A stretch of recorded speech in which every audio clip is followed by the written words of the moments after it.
तो स्वागत करते हैं आप सभी का हमारे चैनल में, मतलब पढ़ो सीखो में। तो इस चैनल में हम लोग कुछ इंफॉर्मेशन रिलेटेड टॉपिक हम लोग बात करेंगे। जैसे आज हम लोग बात करने वाले हैं फंडामेंटल राइट्स के बारे में, यानी कि मौलिक अधिकार। हम लोग का मौलिक अधिकार क्या है, भारत का संविधान में मौलिक अधिकार क्या दिया हुआ है हम लोग का। तो आज का वीडियो में हम लोग बात करेंगे फंडामेंटल राइट्स क्या है, और आप लोग क्या जानते हैं फंडामेंटल राइट्स, आप लोग कितना जानते हैं हमें कमेंट करके जरूर बता दें। चलिए वीडियो शुरू करते हैं। पहला हम लोग का फंडामेंटल राइट्स आता है ऐसे देखिए, फंडामेंटल राइट्स का जो आर्टिकल है टोटल वो 12 से लेकर 35 तक है, लेकिन 12 और 13 में सिर्फ एक नॉर्मल इंट्रोडक्शन दिया हुआ, फंडामेंटल राइट्स का डेफिनेशन दिया हुआ है। तो हम लोग मेनली स्टार्ट करते हैं 14 से।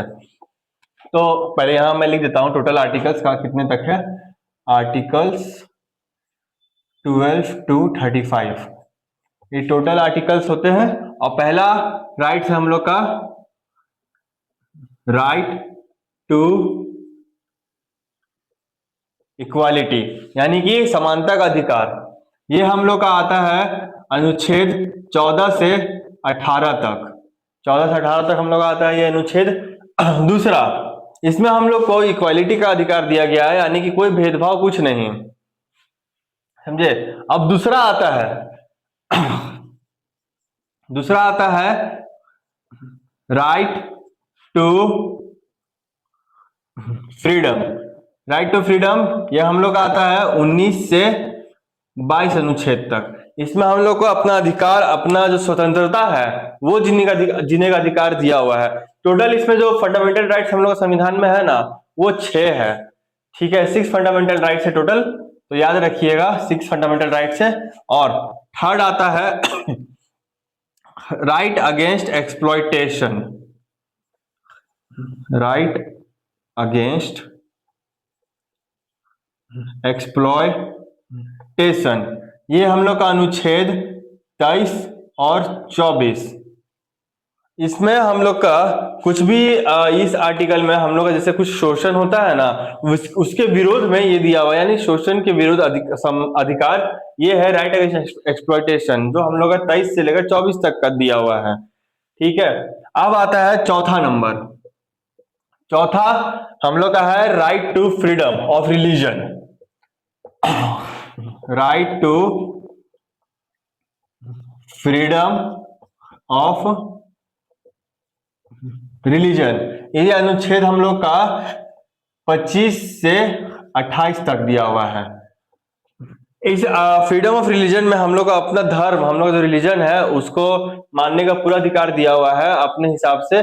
जैसे हिंदू अपने हिसाब से सारे धर्म अपना हर एक त्योहार मना सकते हैं, मुस्लिम अपना हर एक त्योहार मना सकते हैं, अपना रिलीजन वो एंजॉय कर सकते हैं, उसका अधिकार हम लोग को दिया हुआ है अनुच्छेद 25 से लेकर 28 तक में। और पांचवा आता है हम लोग का कल्चरल एंड एजुकेशनल राइट। अनुच्छेद हम लोग का ये है 29-30। ये हम लोग का कल्चरल एजुकेशनल राइट है, यानी कि हम लोग को अपना पढ़ाई से रिलेटेड हर एक चीज जानने का हम लोग को राइट दिया हुआ है। अपना कल्चरल यानी कुछ परफॉर्मेंस या डांस या एक्टिंग, एक्टर जिसको बनना है उस हिसाब से आर्टिकल हम लोग को दिया हुआ है। 29-30 अनुच्छेद में हम लोग को ये अधिकार दिया है हम लोग का संविधान। छठा और लास्ट आता है हम लोग का राइट टू कॉन्स्टिट्यूशनल रेमेडीज। ये हम लोग का अनुच्छेद 32 में दिया हुआ है।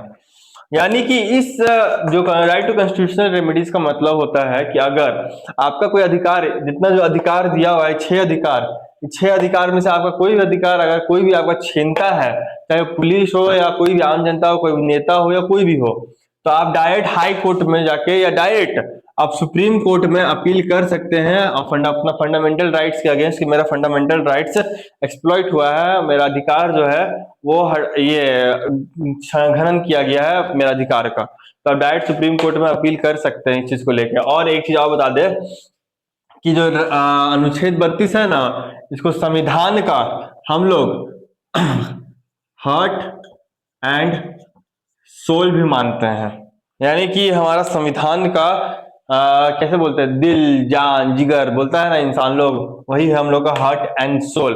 अनुच्छेद 32, इसमें एक सातवां भी था, इसमें एक सातवां भी था, लेकिन इसको हटा दिया गया है 44th अमेंडमेंट एक्ट के तहत, कॉन्स्टिट्यूशनल अमेंडमेंट एक्ट के तहत इसको हटा दिया गया है, जो था राइट टू प्रॉपर्टी। ये हम लोग का अनुच्छेद 31 में दिया हुआ था, लेकिन अभी राइट टू प्रॉपर्टी को हम लोग फंडामेंटल राइट से हटाकर अब हम लोग मेन आर्टिकल में डाल दिया है, मेन अनुच्छेद में डाल दिया है। इसके बारे में हम लोग डिटेल में बात करेंगे अगली वीडियो पर। तो अभी के लिए हम लोग का फंडामेंटल राइट्स में राइट टू प्रॉपर्टी नहीं है, क्योंकि इसका बहुत मिसयूज हुआ करता था। तो ये फंडामेंटल राइट्स है, फंडामेंटल राइट्स के बारे में आप लोग जान लीजिए। और क्योंकि ये बहुत जरूरी है अभी के समय में, जैसे चल रहा है ना सिनेरियो आजकल के समय में, अपना अधिकार जानना बहुत जरूरी है। और अगर आपका कोई अधिकार छंघनन करता है या कुछ भी करता है, तो आप सुप्रीम कोर्ट या हाई कोर्ट जा सकते हैं, आपका सुनवाई जरूर सुना जाएगा। ऐसा नहीं है, समझे? तो आप लोग को समझ में आया होगा तो हमें कमेंट करके जरूर बता दे, और आपको क्या समझ में आया और आपको किस चीज में डाउट है वो भी कमेंट कर दे। उस चीज से रिलेटेड हम लोग टॉपिक में वीडियो ले आएंगे और आप लोग का डाउट क्लियर करेंगे। मिलते हैं आप लोग से अगली वीडियो पर। अगर चैनल सब्सक्राइब नहीं किया तो ऐसे चैनल सब्सक्राइब कर दो, ऐसे इंफॉर्मेटिव वीडियो जानने के लिए।